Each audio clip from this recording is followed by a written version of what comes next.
in a sign the criticism may be getting to Musk, maybe, after longtime Tesla shareholder and defender Ross Gerber tweeted yesterday, quote, Tesla stock price now reflects the value of having no CEO. Great job, Tesla board of directors. Time for a shakeup.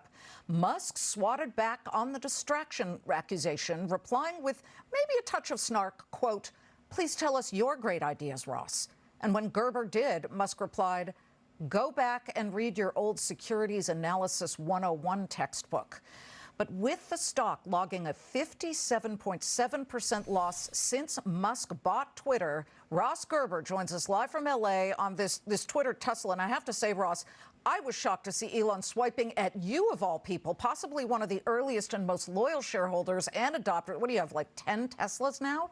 Have you spoken with Elon since this public disagreement? No, and you know, obviously, it doesn't change my opinion of Elon. I'm obviously a big fan and a big investor in Tesla, and I have much thicker skin than Elon, clearly. But you know, this is a serious issue, and he can try to blame the stock market for the decline in Tesla, but we all know why it's down, and it's because of what's happened at Twitter. And I think he's making the right decision by finding a new CEO, and the pressure I think that he's been feeling, he's now hopefully acting. So I really looked at this as, you know, he's going through a tough time, and he put himself in a really tough situation, and hopefully he'll make the decisions now moving forward to, you know, get himself out of this situation and then refocus on Tesla, because Tesla has such a great future in front of it in the short term and the long term, and it really does need his attention. You criticize the board of directors. A lot of people have. Right. Are you going to run for a board seat? You've notified the board that you would like to be on the proxy ballot, that you want a seat there. Have you gotten a reply on that?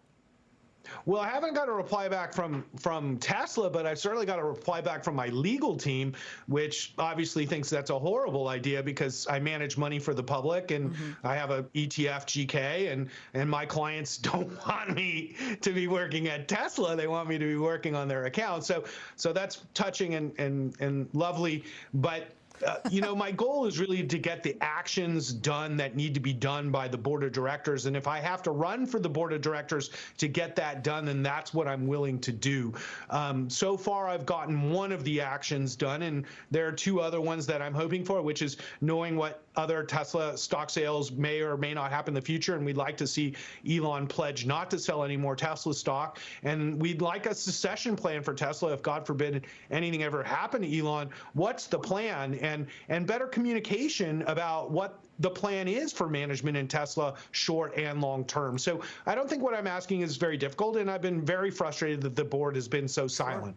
$40 billion in stock sales since late last year, and that, of course, has not thrilled anybody.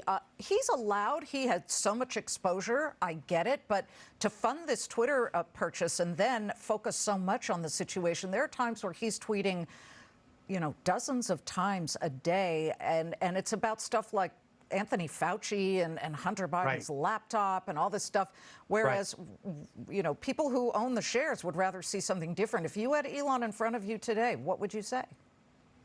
Well, I would say, look, you know, we're in the business of selling cars, and this is what I said to him 5 years ago when we went through a similar period of time, and I did confront him about his tweets 5 years ago with the funding secured and the pedo guy stuff.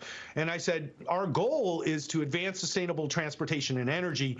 And do you think what you're doing now is going to help you achieve this goal? Because it's not. And it came to me last night because I was watching this Mars rover documentary on Amazon Prime about Opie, and it's super cool. And I know Elon's main goal in life is to populate Mars. And I was sitting here thinking, if he really understood that what he's doing at Twitter might prevent him from getting to Mars in his lifetime because of this distraction, would he value his time at Twitter as much, knowing that it might prevent him from achieving his goals in space? And I think that's what he needs to think about. We sell EVs to a broad market, and does it make sense to infuriate a very important demographic that we sell EVs to?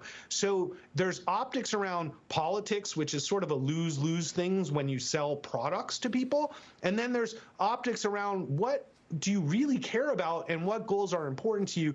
And that's what I think he has to come to terms with is space and sustainable transportation are incredibly important goals, and he needs to focus on those as much as Twitter is an important goal too, but it shouldn't hurt the other ones. And I think he has a false belief it won't. Well, a 57% drop in the stock since he bought Twitter and a fresh low today of $135.90. I just want to clarify before we go, Ross, so you will run for a board seat on Tesla?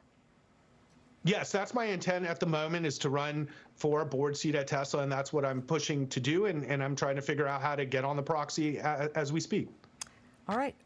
I'm glad you came on today. I was very surprised. Thanks for having me. Anytime. Well, remember what you said to me, Liz, when we first met and we were at breakfast, I think. And you said, do you want to be a guy? Do you want to be a media guy, or do you want to be an investor who's in the media? And I said, an investor in the media. And you said, that's very smart. Never go into the media business. That's what you told me. Yeah. And I've listened to that ever since. And I've had a lot of opportunities to just do media. And I haven't done that because I'm an investor first.